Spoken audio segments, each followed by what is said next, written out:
Hello guys and welcome, Sorin here, and today I am proposing you the first part of this updated tier list video series. So, my last tier list video was on months ago in version 3.0, and honestly, a lot of things have changed, be it because of balance patches, new additions of weapons, or simply new discoveries. And in this video, I'll focus on explaining why each sub-weapon is stronger or weaker than another, and how much it impacts a weapon's strength.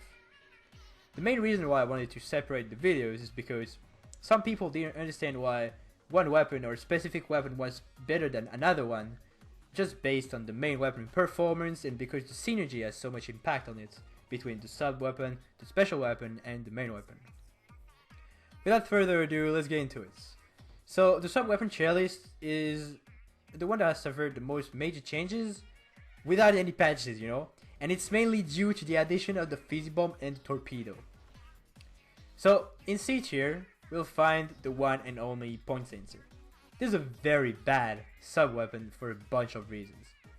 Let's compare it to the other subs. Even if we haven't talked about them yet, you'll understand very quickly. It doesn't paint, it doesn't deal damage or kill, it doesn't pressure or lock down an area, it doesn't force you to remove it. The Point Sensor just locates a player for a few seconds, and that is all it does. And knowing the position of one player out of 4 is simply not enough, and it downgrades pretty much every weapon that has it. I think this sub could definitely use a rework to make more weapons that have it viable. Let's get into B tier now, and we're gonna have Ink Mine and Toxic Mist. So basically, Ink Mine is just an improved Point Sensor, but it sadly doesn't do enough damage or painting to make a solid sub-weapon choice. It already got buffed in previous updates while it used to not locate the opponents around, but well, in my opinion it was a good change, but it just increased the uselessness of the Point Sensor. And furthermore, this sub-weapon has another problem: you can't substrafe with it. If you don't know what substrafing is, I redirect you to the video when my teammate Darisabi2 dude explains it. Anyway, all these downsides make it feel like a mix of different sub-weapons, with the location or damaging X explosion, but without anything that really makes it stand out or useful, About Toxic Mist, I really hesitated putting it I or not, but it completely vanished from competitive when Rapid Pro and Vanilla Blaster disappeared. Toxic Mist used to be one of the best sub-weapons before the Charger meta. Sadly, there are very few weapons that have Toxic Mist, and even fewer that were viable. Basically, Vanilla Blaster, Rapid Pro, and maybe Dapple Nuvo, and that's all. Vanilla Blaster left its place to Custom Blaster during the Injet meta, and it's still there, even if it's not so popular anymore. And Rapid Pro got replaced by Rapid Pro Deco when everyone noticed the strength of Ink Armor. Rapid Pro Deco itself disappeared when Charger became a must-pick weapon, making A3D the best Ink Armor weapon because these two have more synergy together. So that's pretty much it about B tier. Now let's get into A tier. Squid Beacon and Splash Wall reign as master tier. So basically, to me, these two subs, none of them is really good or really bad, but they can have their use. Basically, they are used to they're used to weapons that have very good main weapon and special weapon synergy. Beacons are to give jumping points that aren't your teammates. They got buffed a lot during the last year, making them a more interesting choice now. There are 3 main uses basically for Beacon. You can use them to jump to some areas that are far away from the spawn or hard to reach, such as the roof on Schellendorf or Overlook on Mori Towers. But you can also use them to escape a bad situation or reposition yourself way faster on a specific point of the map. And the third option is to use it as a bait, but it's way more complicated and not quite easy to pull out in solo queue. Even in competitive, I don't think it's like the way to go. Anyway, Splash Wall is a fine fit on mid to long range weapons that usually have a solid main weapon and special weapon that would be broken with a better sub. It's harder to make it work with shorter range weapons in competitive because it usually doesn't fit the role. There are also very few Splash Wall options on short range weapons. So that 10 tap is some kind of meme in this case, like, with killing Bomb Rush. And in general, this sub is pretty good to maintain pressure in an area or in players without feeling threatened for a short time. So for example, Tenta Raw and Ballpoint Nuvo for beacons, and heavy splatling, fire fin splat charger, or rapid pro deck or free splash roll. We can see that these weapons are absolutely not dependent of the sub to our results, but giving them a better sub would be overkill, and a worse one like Toxic Mist, Ink Mine, or Point Sensor wouldn't make them good enough to be played competitive, you know? So that's the main reasoning behind putting Splash 1 Squid Beacon on the same tier. If putting one of them on a weapon improves the performance, it means either the main or the special is bad. In this case, we have Gluga, Dualies, Deco, Double Dualies, or Kensa 52ga, or it doesn't do anything, and then it's fine, you know? In S tier, we'll find all the subs that would improve the weapon performance, but only on a small margin.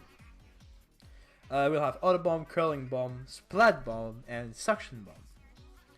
Auto Bomb is not designed to kill, but to pressure down and make sure no opponent is shocking the small area. If you throw it to someone, this person has two options: swimming away or triggering it. If it swims away, you completely lock down the area with simply the bomb, because it takes a while for it to detonate when it doesn't find a target. If it triggers it by himself, it means he had to swim towards the bomb and potentially explode himself, and he couldn't do something else at the same time, be it facing at one of your teammates or painting a part of the map, so it's pretty fine. Curling Bomb, it got so much, it got nerfed so hard in the past year, it's insane, but it's still the best mobility sub-weapon in the game. It paints in front of you very fast in a long distance, so it can be used aggressively in order to rush down someone fast, or you can use it defensively in order to escape a bad situation with enemy ink surrounding you. It can also kill, but after suffering a lot of nerf, it falls into luck or enemy mistake if you get a splat from a Curling Bomb with how small the radius of the explosion is. It's synergized a lot with some weapons, and the most notable are probably Splat Roller and Emperor Dualies. I put it I for all the previous reasons, but there are very few top weapons with Curling Bombs. Splat Bomb, kind of the basing bomb, you know, you throw it, it explodes a few frames after, and deal lethal damage to anyone too close to it. Its strength resides in the speed of explosion. After you throw it at someone's feet, if he's stuck in your ink, it's very hard for him to escape, and you have good chances to get the kill. You can use it aggressively that way to weaken your opponent or block one of his escape path for a small second. You can also use it defensively and throw it in front of you when someone rushes you down and you need to escape or jump off. Splat Bomb is also the only weapon you can throw to kill in prediction path, which I think is really just the biggest strength of the weapon. For example, throwing it on the way of an enemy squid right on the corner makes it incredibly hard for him to react fast enough and back up or stay alive. But obviously it's very hard to predict accurately someone's location when you can't see him. But that's pretty much what every charger do, they throw the Splat Bomb and they jump off, and sometimes Splat Bomb get the kill, and that's where it's very valuable. Suction Bomb isn't insane, but it's never a bad fit to a weapon. You mainly want to use it to space and lock down an area for a few seconds. To give precise numbers, Splat Bomb explodes 1 second after you throw it, Suction Bomb explodes 2 seconds after. Suction Bomb has a larger damage radius. So the 1 second difference is the key to Suction Bomb's strength, because a Suction Bomb that is about to explode for an entire 2 seconds during a fight is extremely long for the player that is pressured by it. If you want to engage someone, you simply need to throw a Suction Bomb behind him or on his sides, and you can easily predict what his next moves are going to be, because he needs to go anywhere the Suction Bomb isn't to survive. And it's one of my favorite subs for this reason. It allows you to control the engagement with opponent a lot more than relying on your main or special weapons. The last interesting use of Suction Bomb is the fact that it's glued to anything it touches, so it's easy to throw it on a wall corner and wait for an opponent to walk through it and explode. You can also aim it at the tower to force players off from it for a few important seconds. That's pretty much it. In S+, there are two sub-weapons that I used to consider strongest before, October 2018 or something like this. Sprinkler is great at a lot of things. First thing you want to keep in mind is to reset the Sprinkler constantly. If you never reset, you don't get as much value from it, because Sprinkler's effectiveness decreases with time and the ink becomes thinner. Secondly, Sprinkler is very useful in fights because it takes the attention of your opponents and they need to shoot it, otherwise it locks down the entire area completely. It can also reveal enemies hiding in the ring because, similarly to Auto Bomb, they have to deal with it directly, even if it's slower. These reasons are also why Ink Saber main is very useful in weapons like Slosher Deco, Spite Umbrella, or Explosion, because it allows you to have more shots after throwing your Sprinkler, and you have to do it regularly, as I said. Sprinkler generally improves the weapon performance by a lot and fits midline and backline weapons mostly. Burst Bomb is especially strong because you can deal precise damage instantly. Spite Bomb has 1 second delay, Suction Bomb has 2 seconds delay, but Burst Bombs explode on impact with anything, be it a wall, the floor, a squid, you choose.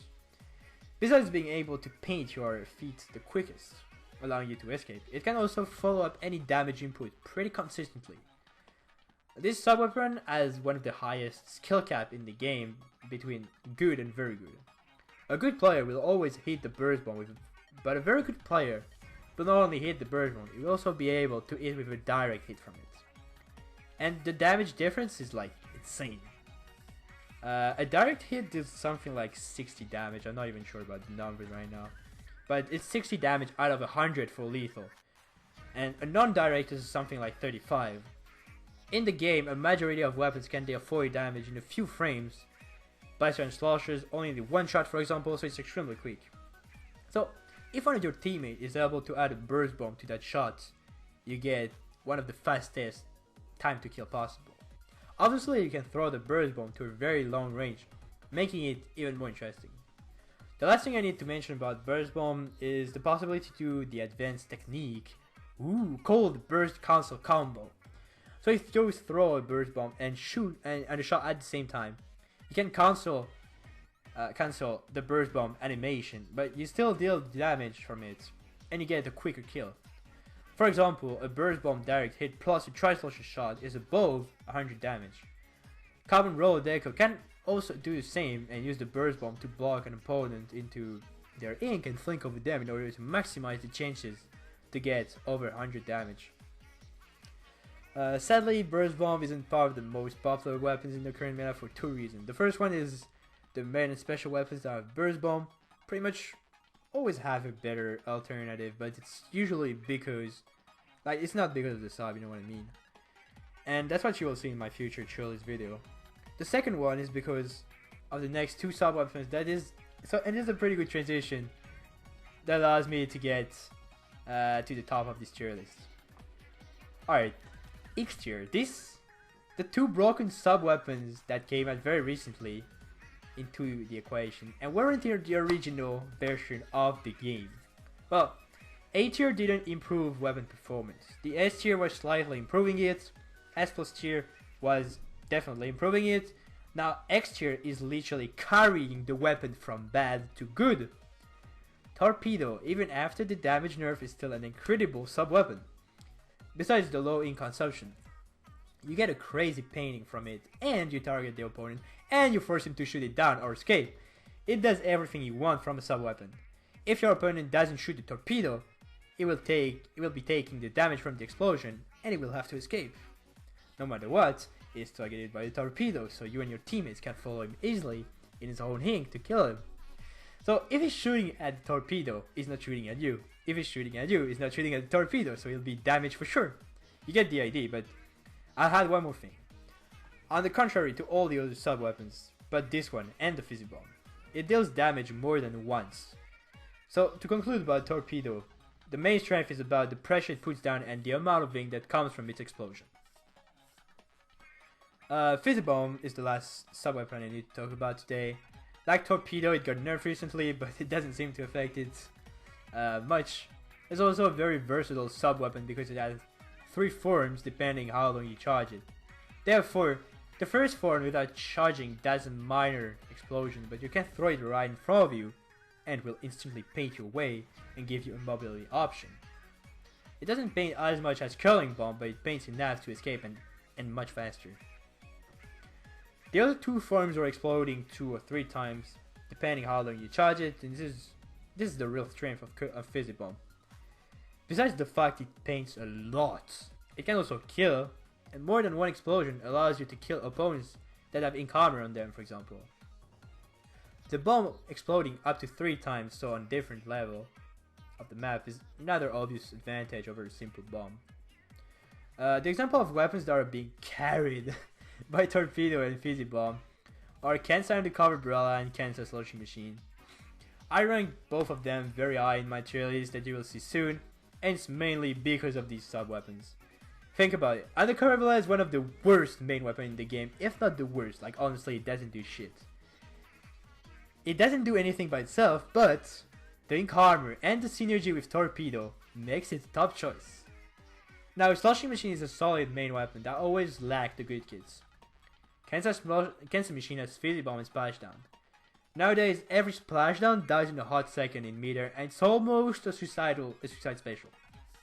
Well, at least you can pop the bubble, but as you can see, these two weapons have obvious weaknesses. Main weapon for Kensa Undercover, and special weapon for Kensa Machine. But the sub-weapons completely negate this because they are very strong. Anyway, this video is already long enough, so I'm not going to talk more about sub-weapons. See you guys soon for the special weapons. And next is going to be the final tier list. But hope you guys enjoyed. If you learned something here. And have a nice time. Bye.